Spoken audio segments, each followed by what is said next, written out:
नमस्कार दोस्तों। आज आसमान में भक्ति का चांद चमकेगा और हर माँ के दिल में अपनी संतान के लिए दुआओं का सैलाब होगा। आप सभी को सकट चौथ, माघी चौथ की अनंत शुभकामनाएं। क्या है यह व्रत?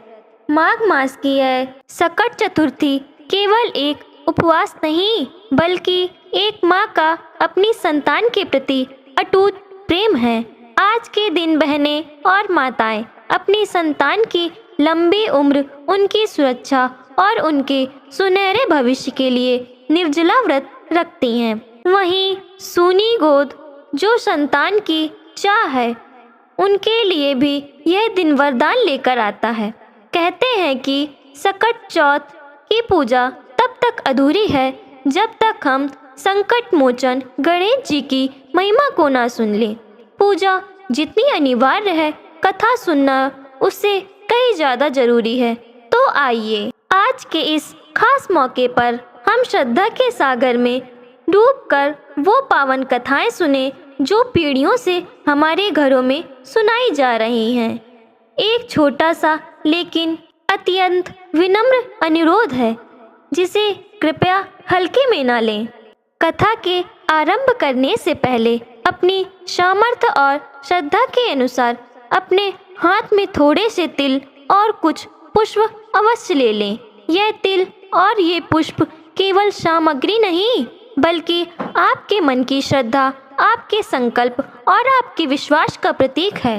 और दर्शक बंधुओं, इस बात को अपने हृदय में गहराई से बिठा लें कि इस पावन कथा को बीच में बिल्कुल भी नहीं छोड़ना है, क्योंकि अधूरी कथा अधूरी कृपा देती है और अधूरी कृपा जीवन में अधूरापन छोड़ जाती है।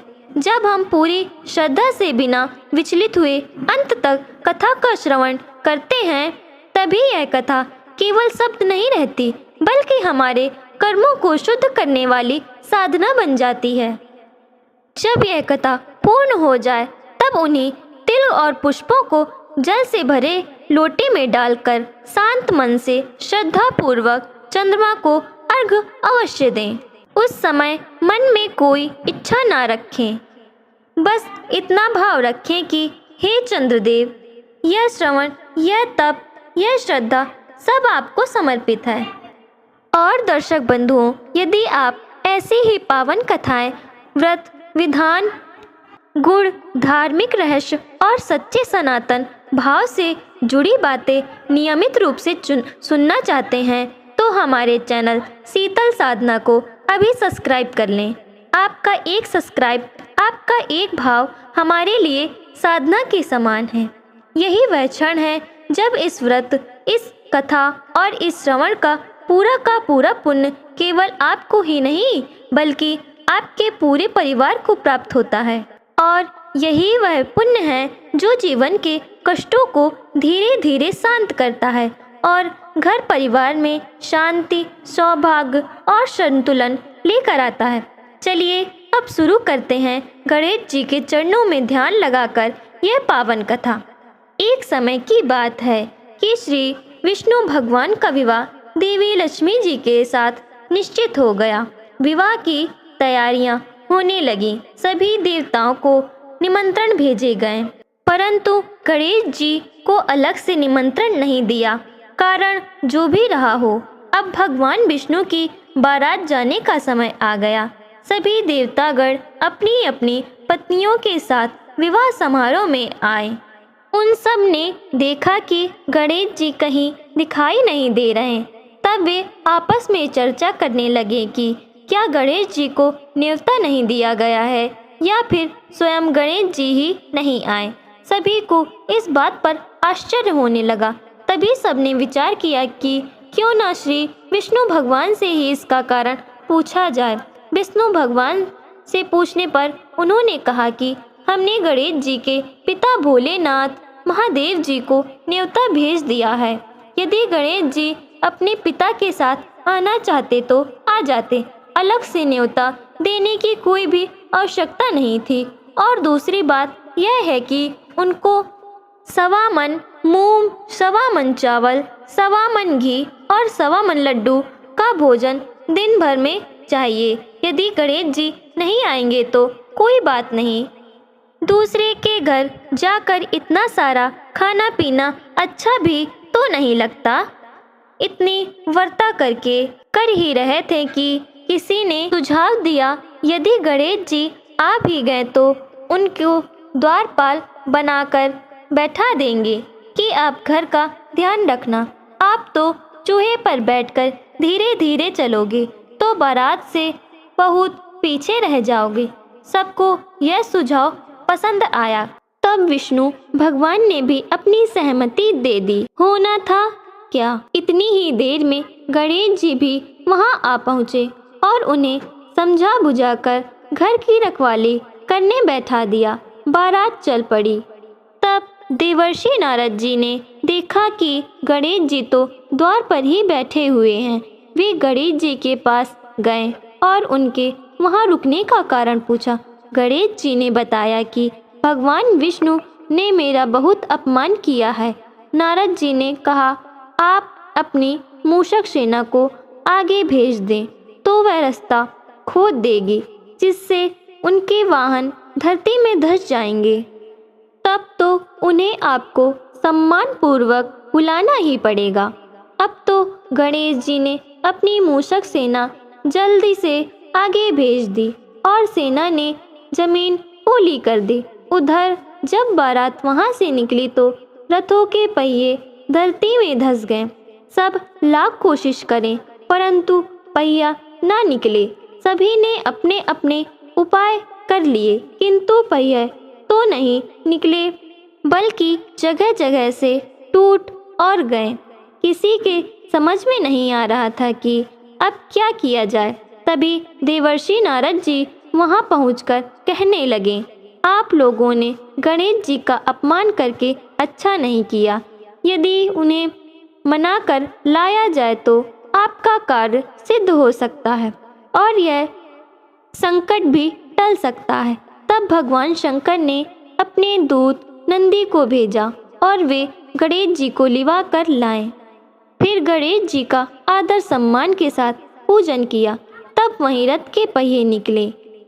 अब रथ के पहिए तो निकल गए परंतु वे टूट फूट गए। उन्हें सुधारे कौन। पास के ही खेत में एक खाती काम कर रहा था। उसे बुलाया गया। खाती अपना काम करने से पहले श्री गणेशाय नमः कहकर गणेश जी की वंदना मन ही मन करने लगा। देखते ही देखते खाती ने सभी पहियों को ठीक कर दिया।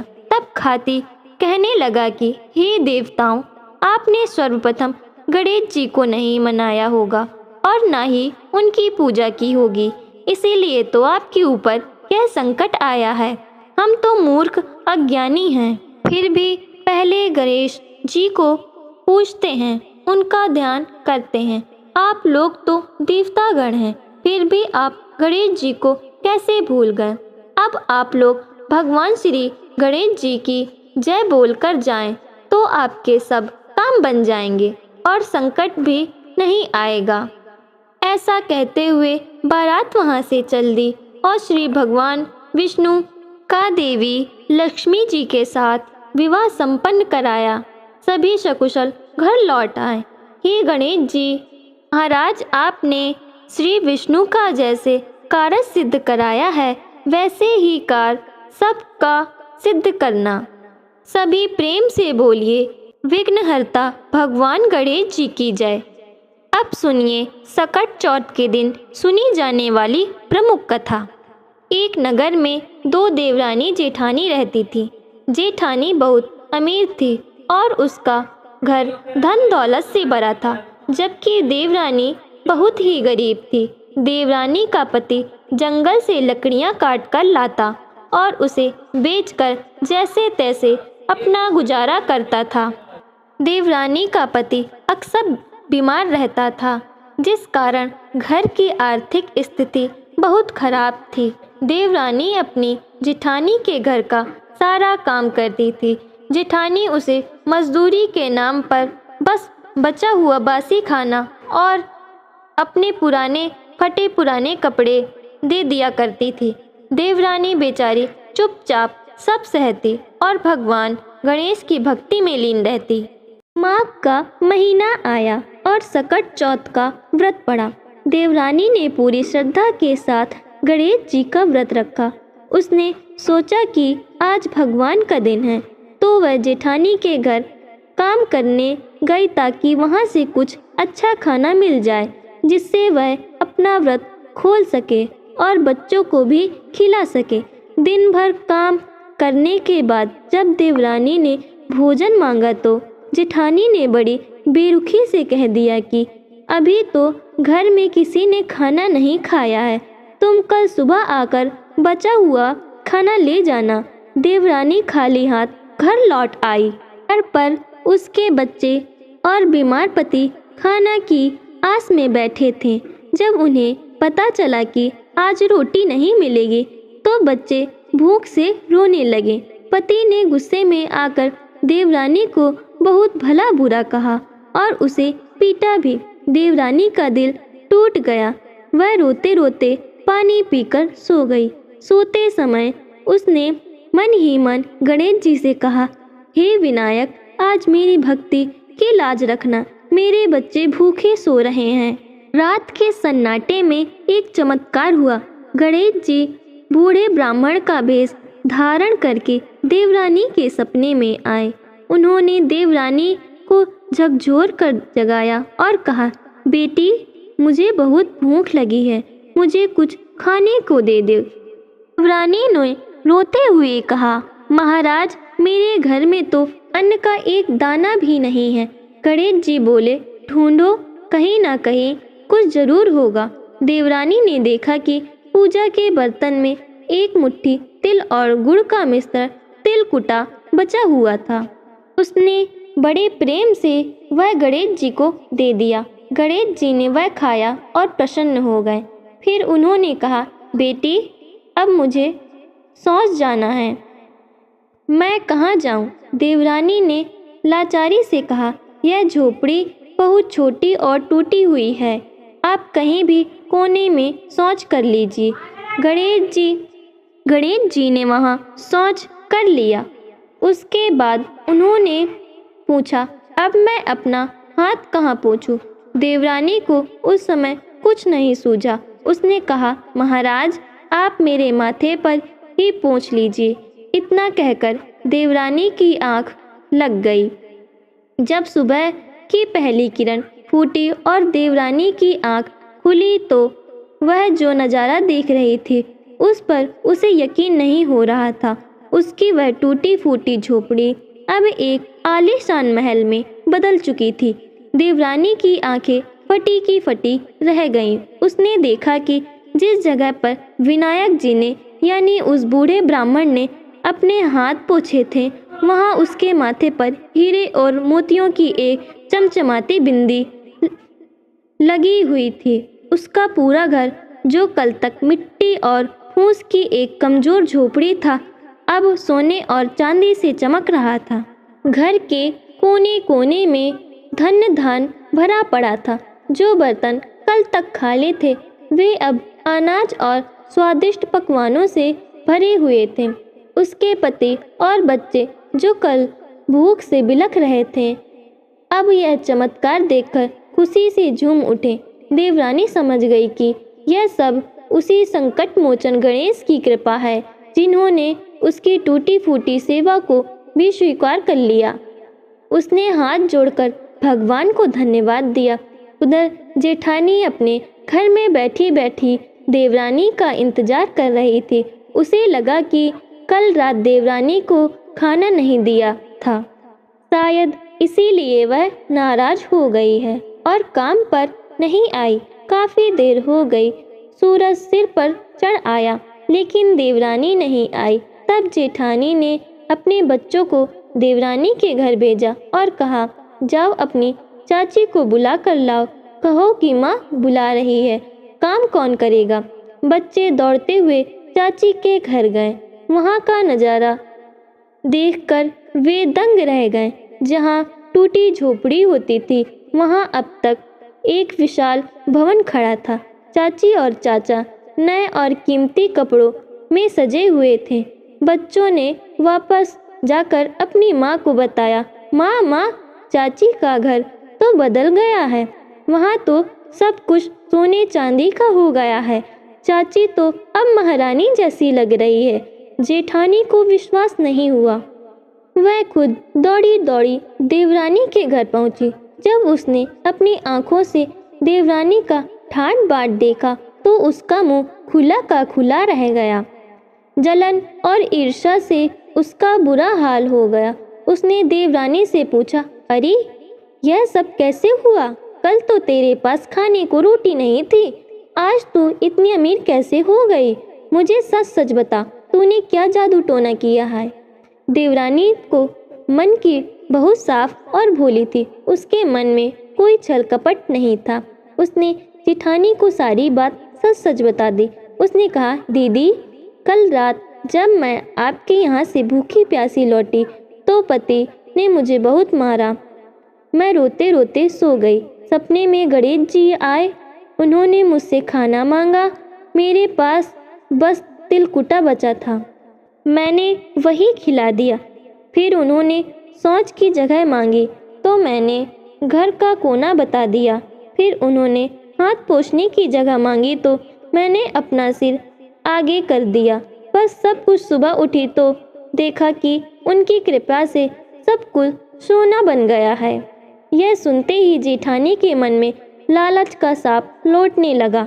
उसने सोचा, अगर मैं भी ऐसा ही करूं तो मुझे तो देवरानी से भी ज़्यादा धन मिलेगा।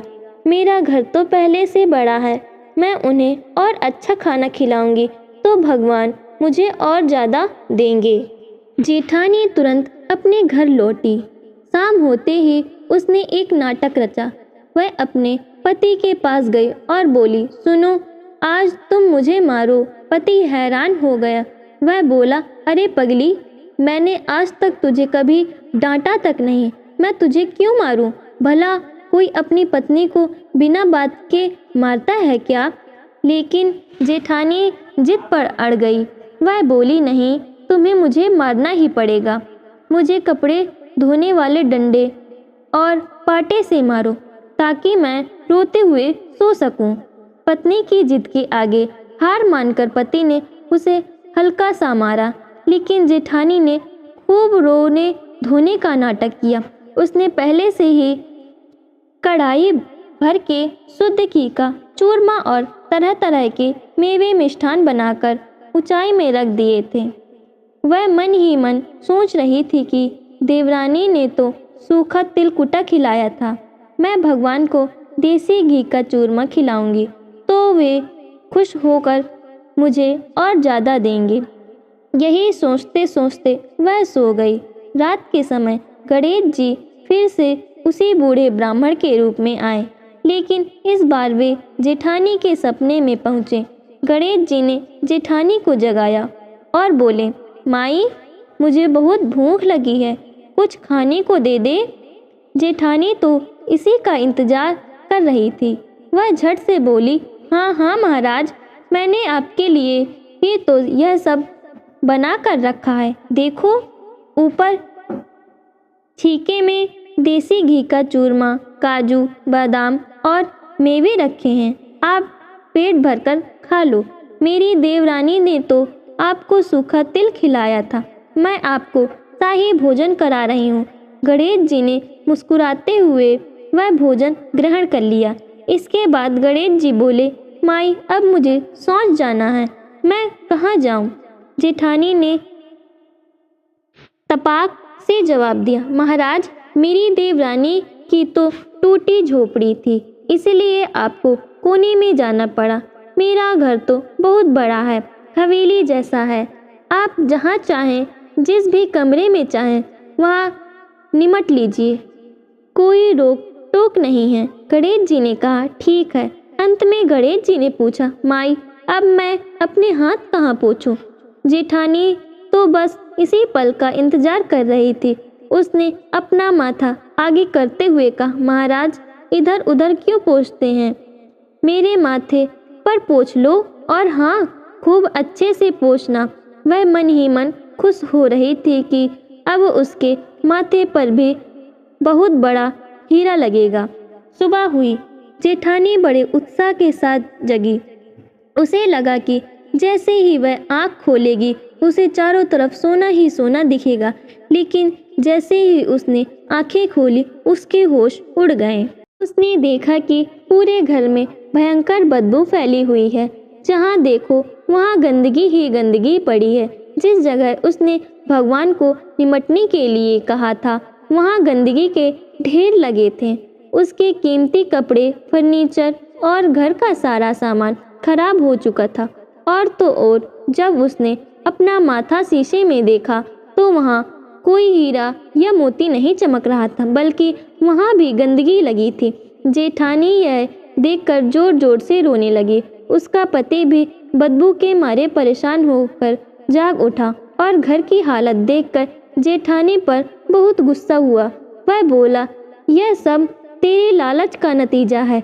भगवान भाव के भूखे हैं, पकवानों के नहीं।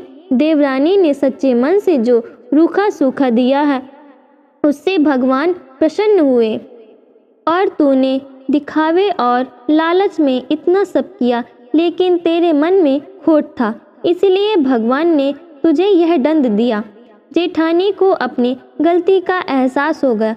वह समझ गई कि दूसरे की नकल करने और ईर्ष्या करने से कभी भला नहीं होता। वह रोते रोते गणेश जी से प्रार्थना करने लगी, हे विनायक, मुझसे बहुत बड़ी भूल हो गई, मुझे माफ कर दो। मैं अपने लालच में अंधन हो गई थी। फिर आकाशवाणी हुई, जेठानी, तूने अपनी देवरानी से ईर्ष्या की और केवल धर्म पाने की लालच में मेरी पूजा का ढोंग किया। अगर तू इस गंदगी से मुक्त पाना चाहती है तो तुझे अपने अहंकार को त्यागना होगा। अपनी संपत्ति का आधा हिस्सा अपनी देवरानी को दान कर और भविष्य में कभी किसी से जलन मत। सच्चे मन से सेवा कर, तभी तेरा कल्याण होगा। जेठानी ने उसी वक्त कसम खाई कि वह अब कभी लालच नहीं करेगी। उसने तुरंत जाकर देवरानी से माफ़ी मांगी। गणेश जी की कृपा से जैसे ही उसके मन का मैल धुला, वैसे ही उसके घर की गंदगी भी साफ हो गई।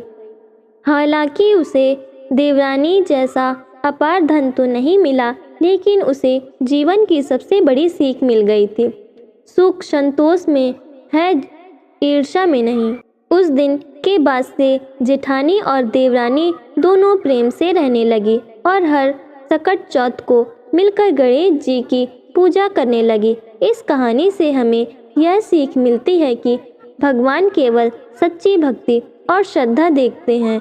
जो व्यक्ति साफ मन से भगवान को थोड़ा भी अर्पण करता है, भगवान उसे सब कुछ दे देते हैं। लेकिन जो व्यक्ति मन में लालच और ईर्ष्या रखकर दिखावा करता है, उसे अंत में पछताना ही पड़ता है। बोलिए गणेश जी महाराज की जय, सकट माता की जय।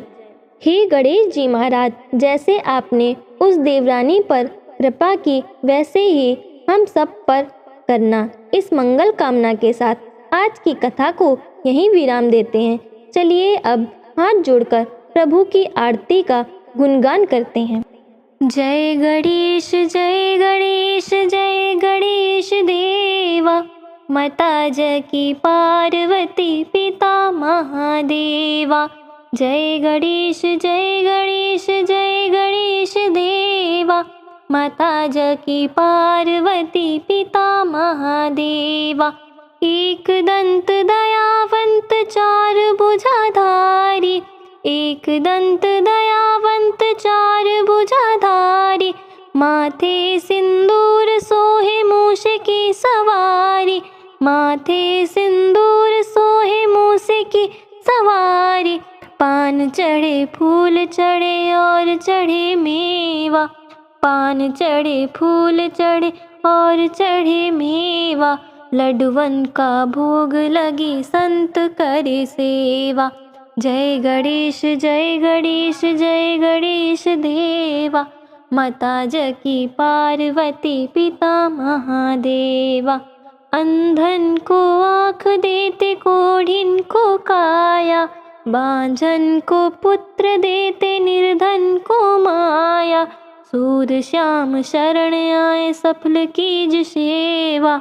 सूर श्याम शरण आए सकल कीज सेवा, माता जकी पार्वती पिता महादेवा। जय गणेश जय गणेश जय गणेश देवा, माता जकी पार्वती पिता महादेवा। दीनन की लाज रखो शंभु सुतकारी, दीनन की लाज रखो शंभु सुतकारी।